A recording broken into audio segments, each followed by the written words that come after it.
Hola de nuevo y gracias por esperar. Ahora estamos con el segundo invitado. Bueno, no es segundo ni primero, es que se lo sortean y le ha tocado a Juan José el segundo. Juan José, hace que te conozco como cuando era pequeño. No tan pequeño, pero algo más joven sí que éramos, ambos dos. Yo creo que llevamos como 4 o 5 años relacionándolos a nivel de literatura, porque Juan José, además de estar aquí presente con sus obras, lleva una tertulia, una maravillosa tertulia literaria que hace los jueves y que terminó esta temporada y que la retomaremos en septiembre. Y luego, pues dirige también un evento cultural en Praga Cultural, que es un acto de literatura que se hace una vez al mes en el Hotel Praga de Madrid, y él es el responsable de la sección literatura, narrativa, poesía, ensayo, teatro, cualquier cosa que se escriba. Juanjo lo lleva. Y además de escritor, pues hoy tengo el honor de tenerle aquí en la aventura de leer en Alcalá. Y además tengo que agradecer que me ha salvado los muebles hoy, porque me quedé colgado de invitados y Juanjo dice: no te preocupes, que yo vengo de la Pedriza. ¿No, de dónde? La Pinilla. De la Pinilla. Yo vengo de la Pinilla y yo te salvo esto y yo voy a contactar con personas y te vamos a salvar la tarde. Y efectivamente me la están salvando. Juan José, bienvenido. Háblanos un poquito primero de tu trayectoria literaria. ¿Cuándo te dio por escribir y por qué? Bueno, ante todo, gracias por invitarme a la aventura de leer, porque la verdad es que leer es una aventura. Y yo vengo aquí, efectivamente, a hablar de mi libro, como Francisco Umbral. Pero bueno, mi trayectoria, yo empecé pues, en la época de mi adolescencia escribiendo cuentos de caballería, de fantasía, que de hecho escribiendo esos tipos de cuentos y relatos, porque el género preferido mío es el relato. Aunque también escribo poesía, pero el relato corto, el relato breve, que hay algunos maestros españoles que destacan en ese sentido, como por ejemplo Eloy Tizón. Bueno, en definitiva, con los tipos de caballería y relato de fantasía, de parte conquisté a mi mujer de alguna forma, es la verdad. Y luego, hablando de Isabel. Sí, Isabel, que Isabel I de Castilla. No, en este caso sería el segundo. Y bueno, ahí empecé a leer. Luego entré en algunas, ya cuando ya era mayor también, cuando estuve en el ejército también leía, efectivamente, cuando estaba incluso de guardia, que estuve, ya sabes que estuve 6 años en el ejército como profesional. Ahí también leía yo algunos libros. Y bueno, y luego ya algunas tertulias literarias me incentivaron de alguna forma a publicar. Porque yo escribí para mí, básicamente para mí. Pero tú estabas en el Café Gijón. Sí, hace ya, calculo yo, que 12 años. 12 años aproximadamente. Sí, estaba ahí y que bueno, yo siempre he dicho que las tertulias no lo hace el lugar, porque es un lugar muy emblemático, el Café Gijón, donde se han sentado ahí, Valle Inclán, todos los grandes de la literatura. Pío Barojas, todos. Pero bueno, que en definitiva la tertulia lo hace el equipo, el grupo. Pero la tertulia efectivamente lo hacen los tertulianos, no el sitio, no es el escaparate o el escenario, no es. Es quien está allí.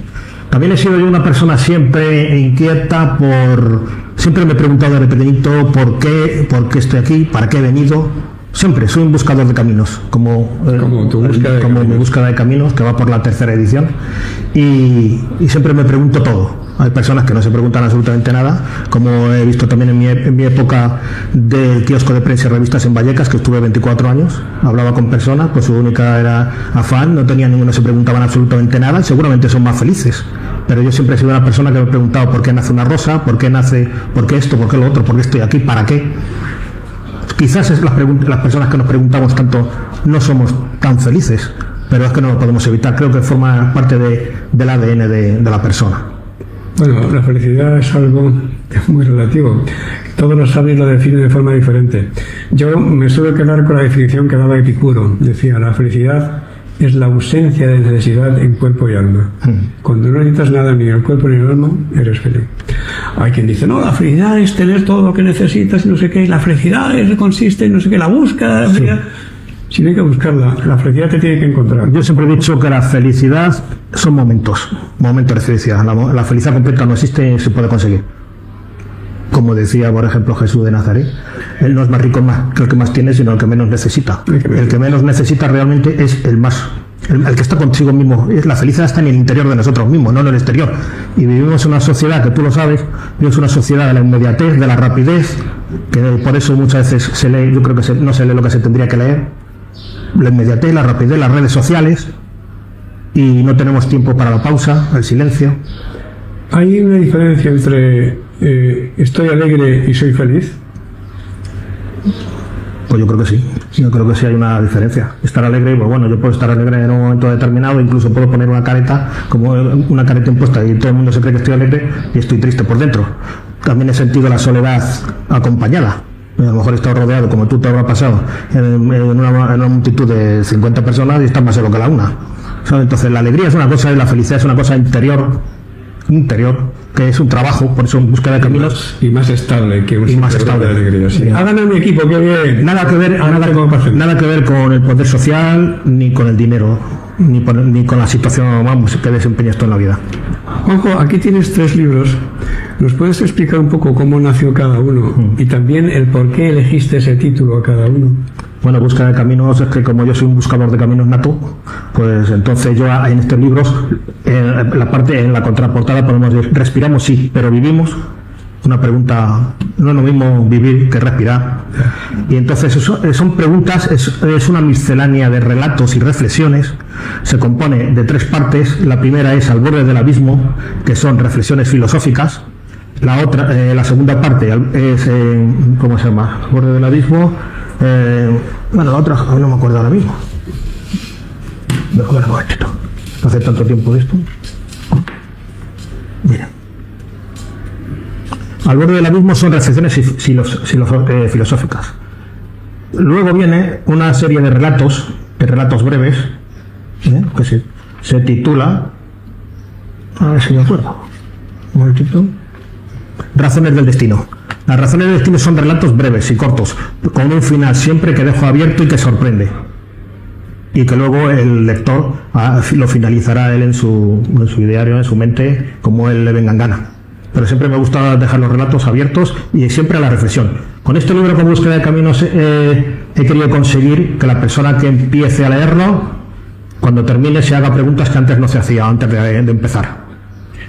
Hay gente que dice que tiene una lectura adictiva, que algunos son como punzantes cuchillos, porque yo hablo de la mediocridad, hablo de la pérdida, hablo de la miseria humana, hablo también, bueno, de todos los aspectos del hombre.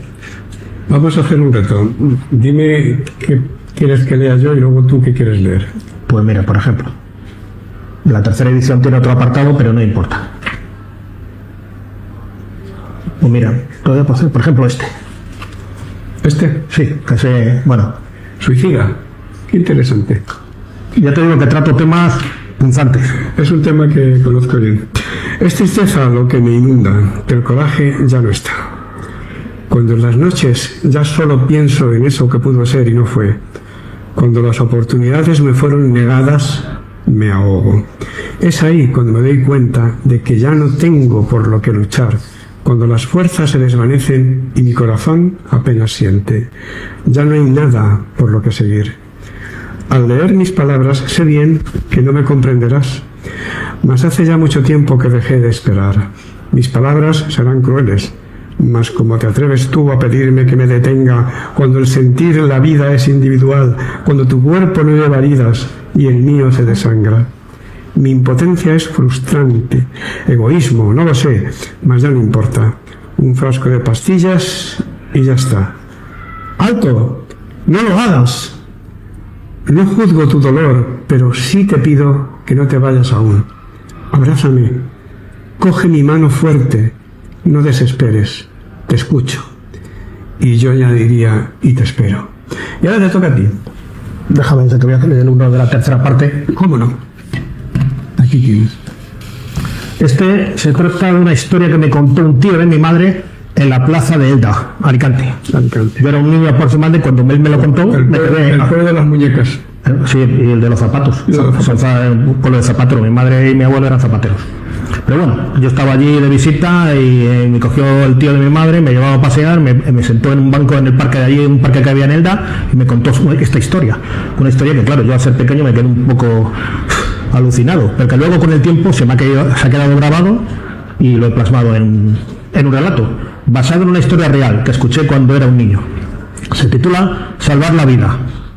Pertenecía al tercio Alejandro Farnesio IV de la Legión y por caprichos del destino se encontraba ante un pelotón de fusilamiento. Él era una víctima más. Fusileros cargan sus armas de fuego y muerte, apuntan con sus cañones a sus cuerpos desfallecidos. La sangre se hiela, la boca se seca y el corazón casi se detiene. El miedo recorre las venas, la mente se nubla y vuela. Último suspiro antes del disparo cruel de seres no pensantes. La sinrazón es su credo. ¿Por qué?, se preguntaba. ¿Por qué me han detenido? En esos instantes finales, quizás segundos, los pensamientos pasan por su mente como estrellas fugaces. Recuerdos del pasado, de su existencia, fotogramas y fotogramas fluyen cada vez más y más deprisa. A punto del desmayo, las piernas apenas le sujetan. Escucha un grito. ¡Alto, no disparen! En un segundo los hombres armados quitan el gatillo, sus dedos asesinos. Un altivo capitán de la Benemérita paralizó el acto y su sangre. Una figura delgada uniformada se acercó a él, que casi sin fuerzas solo veía con decoraciones por encima del bolsillo izquierdo y oscuridad. Con energía el oficial arrancó de su cuello un colgante que llevaba del Cristo de la Buena Muerte. Lo observó detenidamente y no sé por qué extrañas razones del destino le sacó de aquella hilera de muerte y desolación. ¡Fuego! Los atronadores disparos de los mosquetes de aquel pelotón de ejecución ensordecieron sus oídos. Imagen atroz de personas abandonadas a la fatalidad del destino. Aquellos hombres cayeron inertes en el suelo helado. Aquella imagen le había salvado la vida. Se arrodilló entonces y se echó a llorar como cuando era un niño. Salvó su vida. El Cristo de la Buena Muerte, el Cristo de Mena. Un Cristo de la Buena Muerte al tío de mi madre les salvó la vida. Es un símbolo para la Legión, el Cristo de la Buena Muerte. Es un orgullo para cualquier bandera de la Legión llevar el Cristo de la Muerte en Semana Santa. Total. Llevarlo a la capilla del Cristo de Mena. Ya sabes que se quemó realmente y no es el Cristo de Mena, pero es exactamente una reproducción. Totalmente. Del famoso Cristo de Mena. Juanjo, ¿en qué proyecto estás trabajando ahora? Sí. Si quieres también te puedo contar un poco sobre este. También, por supuesto. Este es un libro, perdóname, que te ganador, este es ganador de un certamen poético que se llama Pozo de Vida y Café de la editorial Entre Líneas Editores. Se presentaron 500 personas, me dijeron. Pues bueno, pues si me lo han dado a mí, pues será por algo. Este libro está dedicado, es poético, y solamente tenía unas bases muy estrictas, que solamente se podían presentar 30 poemas, ni uno más ni uno menos. Por eso, pues son 30 poemas, no hay más. Pues sí, adelante. Entonces, está dedicado por la dignidad y la libertad de Ucrania. Está. Y este libro también te puedo leer pues el poema. Diga solo dos palabras. Slava Ucrania. Sí. No sabéis el valor que le estoy dando yo a los combatientes en el frente, que no están luchando solamente por la libertad y la familia suya, sino por nuestra libertad y la democracia en general. Y también hago hincapié en las mujeres. Hay no sé si 5.000 o 6.000 mujeres que están en el frente de combate. Bueno, pues el título, voy a recitar el poema que da título al libro, El sonido del silencio. Pues muchas veces el sonido del silencio sabéis que es atronador. El silencio, que es cuando se crece uno interiormente, como dice mi amigo el monje budista Karma Tempa, pero es atronador muchas veces. Hay una frase que dice, ¿qué es ese ruido? Y contesta el otro, el silencio. Silencio. Sí, es atronador. Es atronador. Este poema que da título al libro se titula El sonido del silencio y dice así: en mi soledad los recuerdos se amontonan dentro del cráneo, entre venas y orificios, como un cuchillo. Desgarran, duelen y mortifican entre los mármoles, evocando aquel beso frío e inerte que te ofrecí en la despedida. Hoy la tristeza atropella la razón sin piedad. Es el sonido del silencio que desvaría y enloquece atronador, como nota inequívoca y frágil de la existencia. Te llamo a gritos con mi voz entrecortada por las lágrimas, y nadie, simplemente nada, siempre en el silencio, en ese que solo a mí me pertenece. Ahora voy a abrirlo al azar y voy a leer este que es cortito, que se llama A veces la vida. A veces la vida nos sorprende y de pronto a la mente se nos viene un pensamiento que nos enjuicia, y siendo como somos humanos, desearíamos que la vida tuviera manos y nos brindara una caricia. Cuando el tiempo se detiene, quisiéramos que la vida tuviera boca y que con dulzura nos besara. La vida, en su eterna enseñanza, me ha dado la herramienta necesaria para levantarme cuando caigo, para resurgir cuando fracaso y para vivir cuando muero. Enhorabuena, Juanjo. Ahora sí, háblanos de tu nuevo proyecto. Bueno, el nuevo proyecto que se lo voy a enviar ya está a la editorial Entre Líneas Editores. Es un libro de relatos cortos que lo he llamado, ahora os lo digo, aquí está, 3, 14, 16 relatos breves reunidos. Y dice siempre. Un número precioso, ¿no? Sí, pero es que por eso, ahora te voy a decir por qué lo pongo. Algunos se preguntarán por qué el título de la obra esgrime el número matemático pi. Precisamente porque es irracional. Sabemos que tendrán infinitos decimales, así como son infinitas las interpretaciones y las conclusiones posibles tras la lectura de los textos que aquí se expresan. Algunos en lo más profundo del imaginario propio, otros en el colectivo, pero sobre todo libres de ataduras que encorsetan a quien escribe. Así empieza el 3, 14, 16. Luego hay diferentes relatos, como os he dicho, hay diferentes interpretaciones, pero hay tres ejes. Uno, busco la originalidad en los relatos. La segundo, la reflexión. Y en la tercera parte, la crítica social. Si quieres te puedo leer un ejemplo de cada uno de ellos. Por ejemplo, buscando la originalidad. Este relato lo he titulado Soroche.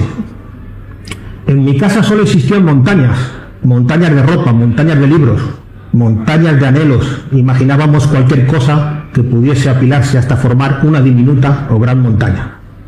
Para la familia cualquier pliegue era un valle, la bañera, un lago apacible, y a menudo sacábamos un gris diminuto de la cartera con lo que íbamos al colegio y calentábamos un poco de agua para tomar una sopa, uno de esos preparados de sobre con estrellas. Mi tío se pasaba mucho tiempo en el comedor y mi hermana pequeña sacaba a la terraza los sacos de dormir para que se airearan. Como podrán suponer, en mi hogar padecíamos eso que algunos llaman mal de altura, o lo que venía a ser lo mismo, desear que llegara el fin de semana para olvidarnos de la apariencia de lo cotidiano y así vivir soñando las cumbres nevadas. Precioso. Este es buscando la originalidad. Luego, buscando la reflexión, hay un relato que ya es bastante popular por las redes sociales, porque tengo un vídeo al respecto, que por cierto hay un amigo nuestro que tú lo conoces que se llama Miguel García Casas, que es bajo profundo, que lo recita, y claro, no es lo mismo que lo recite yo que lo recite él. Pero bueno, yo te lo puedo leer. Se titula Abismo. Este es en homenaje al hombre cuando bajó a la fosa al sitio más recóndito y profundo de la Tierra, que es la fosa de las Marianas. James Cameron, el director de Titanic y otros films, bajó a la fosa de las Marianas en un batiscafo blindado, pero de verdad, especial, no blindado como que implotó el Titanic. Sí. Eso no. Y digo así, Abismo se titula. Al tocar fondo, miró por el minúsculo ojo de buey del aparato blindado en el que se hallaba y observó oscuridad. Solo eso. Pero no era como otras ya conocidas, sino era total, absoluta. Entonces apretó un botón y se hizo la luz. El paisaje ante sus ojos era lunar. Seres ciegos, vertebrados e invertebrados, nadaban a sus anchas. Hasta que entonces, invisibles al ojo humano, algunos eran deformes, otros transparentes, que parecían ocultarse ante semejante destello que el batiscafo proyectaba. Nunca había bajado nadie a tal profundidad, e incluso ni tan siquiera en los libros de fantasía se podría imaginar un lugar igual. Era el fondo marino, la fosa de las Marianas, el lugar más profundo e inhóspito de la Tierra. Sonaban los crujidos por todas partes, el peso y la presión del agua eran tal que daba miedo. Con un brazo mecánico iba recogiendo muestras del terreno abisal e incluso parecía acariciar al pez caracol, al tiburón anguila o algunas especies como el Anoplobaster, con aspecto monstruoso e inocente que se acercaba al casco del submarino. La nave tardó 2 horas y media en caída libre, hasta poder asentarse en este terreno arenoso al que nunca un hombre había llegado antes. Él era el primero. El tiempo era crucial para tal misión, y aunque le suministraban oxígeno desde la superficie, tenía que volver al mundo real. Pensó que quizá estos seres vivos no hubiesen deseado su visita, que todo pertenecía al ansia del Homo sapiens por conocer hasta el último recodo de la Tierra. Una hazaña sin duda única e irrepetible. En ese instante cogió el libro que le acompañaba en el viaje, que casualmente era 20.000 leguas de viaje submarino, y lo abrió por una de sus páginas al azar y leyó una frase: el mundo no necesita de nuevos continentes, sino de hombres nuevos. A la salida, una multitud de periodistas le hacían preguntas y flashes de cámaras fotográficas, y móviles disparaban contra él. Aturdido por el circo montado en torno a la inmersión conseguida, se encerró en su habitación y apagó la luz. Ojo, he sabido que en España no se lee mucho, según las estadísticas, según el propio Ministerio de Cultura y según el Observatorio para la Lectura, que este mismo ministerio pues organiza cada año. ¿Y qué podemos hacer los escritores para que esto se revierta un poco? Yo no sé si se lee o no se lee, pero yo creo, ya no es el problema que se lea o no se lea, es lo más adecuado lo que leí, teniendo en cuenta que el género que más se lee es la novela romántica, la novela policíaca, la novela también sí, bueno, novela negra policíaca y sobre todo la romántica. Entonces digo, pues no sé, ¿qué es lo que leí? Luego, la inmediatez de las redes sociales, la inmediatez de las prisas, no invitan mucho a la lectura. ¿Qué podemos hacer nosotros? Pues eso quisiera saber yo, porque ¿cuántos escritores son desconocidos para el público si no es que hay una campaña de marketing detrás que lo apoya? Y tú lo sabes bien. Claro. He estado en 2 ocasiones en la Feria del Libro, mañana voy la tercera y el sábado voy la cuarta. Cada vez que voy a la Feria del Libro, buscando mi stand, me encuentro colas interminables, colas largas, de personas que van con un libro ya en la mano a que se los firme el autor de moda. Y cuando miras, efectivamente, esos libros, esos títulos, esas publicaciones obedecen a campañas de marketing absolutamente, masivas. Que no digo que no tengan calidad, ojo, no estoy diciendo ese, por Dios, que luego ven, no, pero es que esos libros valen. Claro que valen, si no, no habría gente que invertiría tanto dinero en hacer la promoción.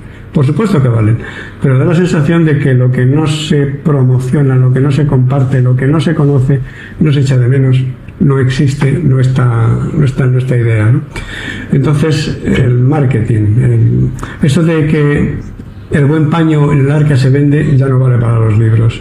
Tiene que ser algo que se conozca, por ejemplo, el fenómeno Belén Esteban, que en España viven de los libros 3 personas, una de ellas es Belén Esteban. Yo he llegado a la conclusión, Ángel, y es penoso decirlo, pero el que vende, porque una cosa es escribir, otra cosa es vender, porque el verdadero escritor, el que siente la escritura, no necesita vender ni exponerse.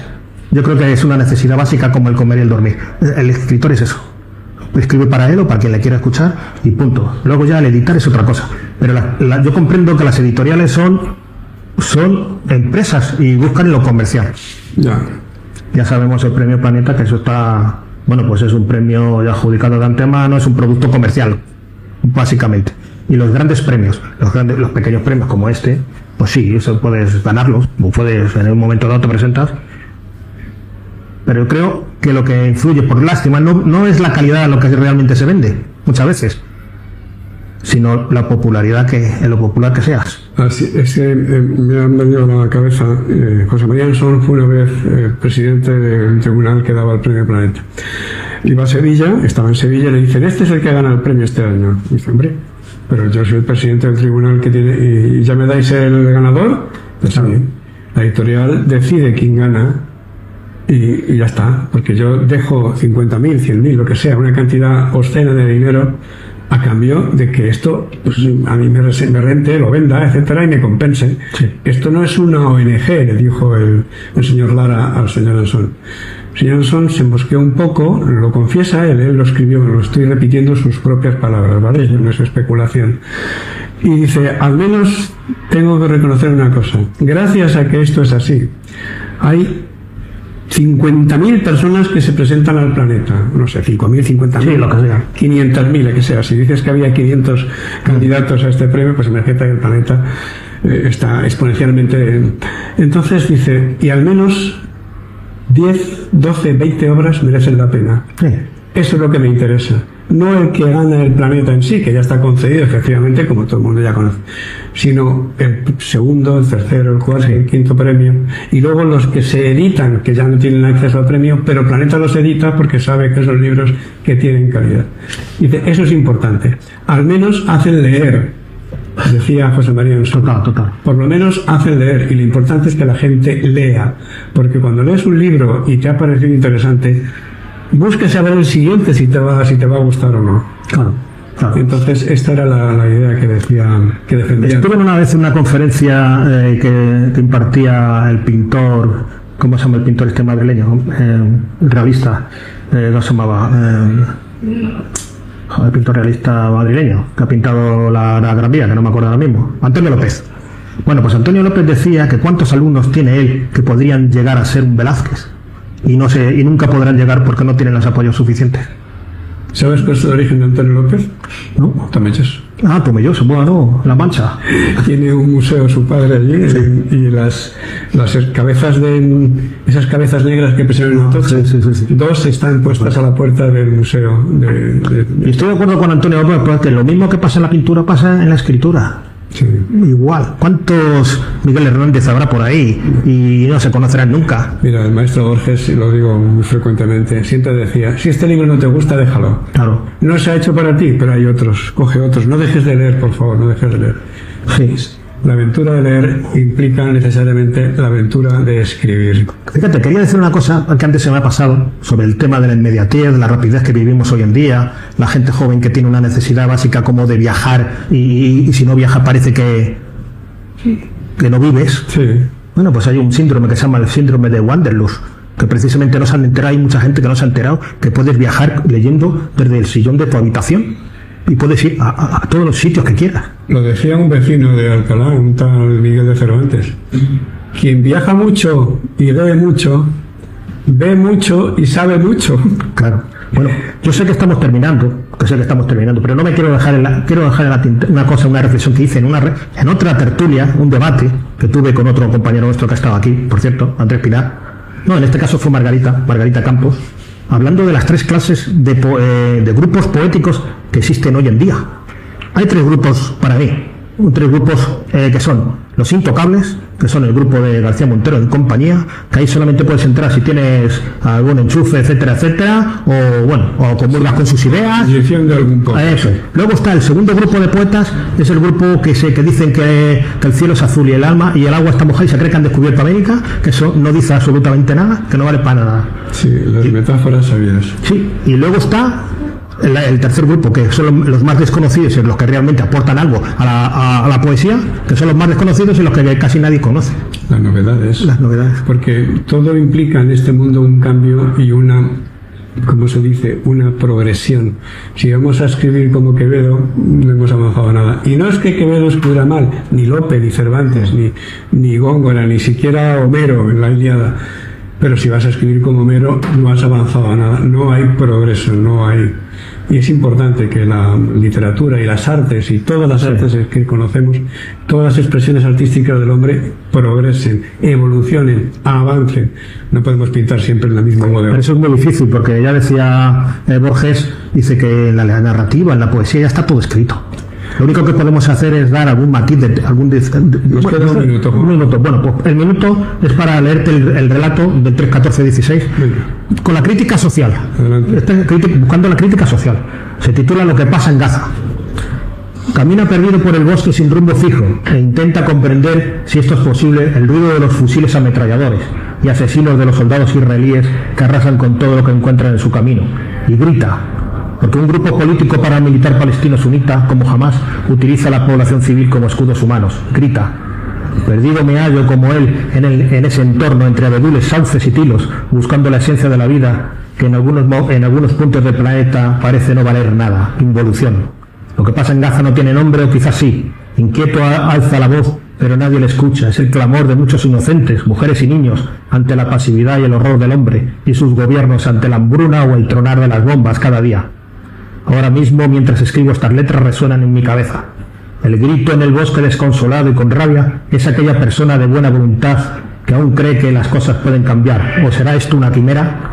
Ese hombre soy yo y también nosotros, todos los que merecemos la vida. Gritar en soledad es la única forma que le queda para no ahogarse ante tanta barbarie. El ser humano no aprende, y aunque sabe que las guerras se ganan con pólvora y balas, sigue creyendo en el poder de la palabra y en el verso para cambiar las conciencias.